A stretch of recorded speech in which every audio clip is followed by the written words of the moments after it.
வெடியா இது எந்த ஸ்தலம்? இது ஹைலைட் மால். இங்க ஒரு ஐஸ் இருக்குன்னு கூப்பிட்டு வந்து இங்க ஒரு ஐஸ் உள்ள ஒண்ணும் இல்ல. இல்லன்னா ஒரு ஐஸ்கிரீம் அது வாங்கி கொடு. இங்க ஐஸ் പറഞ്ഞാലേ ലഡാക്കത്തെ ഐസ് അല്ല. எப்ப பார்த்தாலும் படாக்கு படாக்கு படாக்கு. ഇവിടുത്തെ സ്നോ പാർക്ക് പോയിട്ടുണ്ടെങ്കിൽ നീ കുറച്ച് ചാകും. சாகும். நீ சாகாம பாத்துக்கோவா. யோ மேஜர் வெடி, இனிமே என்னால நடக்க முடியாது. நீ என்ன வேணா பண்ணிக்க. நான் இங்க எங்கயாவது படுத்துங்கற. ഞാൻ വിളിച്ച ട്രെയിൻ വരുന്നു. அப்படியா? வர சொல்லு. மேஜர் வெடி, தம்பி இந்த வண்டி கூடலூர் பக்கம் போகுமா? ഗൂഡല്ലൂർക്ക് എന്തിനാ വണ്ടി കൊണ്ട് ആവശ്യം? அது செம்பக காத்து நிக்குது. സംഭവം വണ്ടിക്കൊന്നും പറ്റൂല. ഞങ്ങളിന്ന് ഐസ് കാണാൻ പോവാണ്. அப்படியா? അതെ. மேஜர் ஐயா, உங்களுக்கு இதுல தடுப்பு பிரச்சனை இல்லை? ഹേയ്, ഞാൻ ലഡാക്കിലായെന്ന് 8 ദിവസം ഞാൻ ഐസിൽ പൂത്തിക്കുന്നു. 9ാമത്തെ ദിവസമല്ലേ ഞാൻ പൊന്തിയത്. கடவுளே. എന്നിട്ട് ശേഷം ഞാൻ യുദ്ധം തുടങ്ങിയത്. அப்படியா?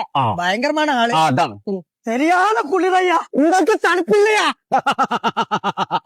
ഇതൊക്കെ എനിക്ക് നമ്മളെ വീട്ടിലെ ഫ്രിഡ്ജില്ലയാ, അതിന്റെ അന്തരത്തെ ഫ്രീസർ മാതിരി. ஐயோ, பயங்கரமான ஆளியா நீ. അതെ, ലഡാക്കിലായല്ലേ. வடாக்கெல்லாம் வேணாம். അതെ. ரெடியா? உங்க பீடி கிடைக்காத வழி இருக்கா? അതൊന്നും ഇവിടെ ഇടരുത്. അടച്ചിട്ട റൂമാണത്. മണം പോവാതെ. അതില്ലയാ பீடி. അത് കിടയാതെ. ஐயா சீக்கிரம் வாயா, ஒரு தோக்கெடுத்து சரடி வந்திருக்கு, பெரிய கரடி. മുട്ടാൾ. ഓ ബമ്മേ. அம்மா இல்லையா சரடி, பெரிய கரடி வந்திருக்கு, தோக்கெடுத்து வா. அது கண்ணாடி போட்டு பொம்மை, ரொம்ப பயந்து போயிட்டேன். एक दिन लद्दाख में मैं लंबा रेडी ब्रिज बनाया. ये छोटा है यार. ये कितना स्ट्रॉन्ग है मालूम है तुमको? അയ്യോ തണുത്തിട്ട് നിൽക്കാൻ വയ്യ. மேட்டரையா என்னையா குளிர்தா? चुप रे. ये इतना ताकत बॉडी है. நீங்க பயங்கரமான ஆளு. மேட்டர் வெடிக்கு யாரும் இல்ல.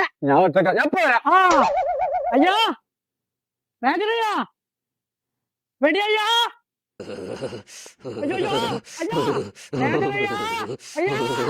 ஐயா மேஜரையா, ஐயோ வாங்க ஐயா வாங்க சீக்கிரமா வா. மேஜரையா வண்டி ஆயிட்டாரு. வெடி எல்லாரும் புடி ஐயா, புடி.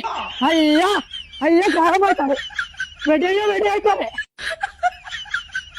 ഞങ്ങൾ ഇന്നുള്ളത് കോഴിക്കോട് ഹൈലൈറ്റ് മാളിലുള്ള സ്നോ ഫാന്റസിയിലാണ്. ഈ ഓണ വെക്കേഷൻ നിങ്ങൾക്ക് ഒന്ന് കൂളാക്കണം എന്നുണ്ടെങ്കിൽ ഫാമിലി ആയിട്ട് അടിച്ചു പൊളിക്കാം. നേരെ ഇങ്ങോട്ട് പോകുന്നോളി നമ്മളെ സ്നോ ഫാന്റസിക്ക്.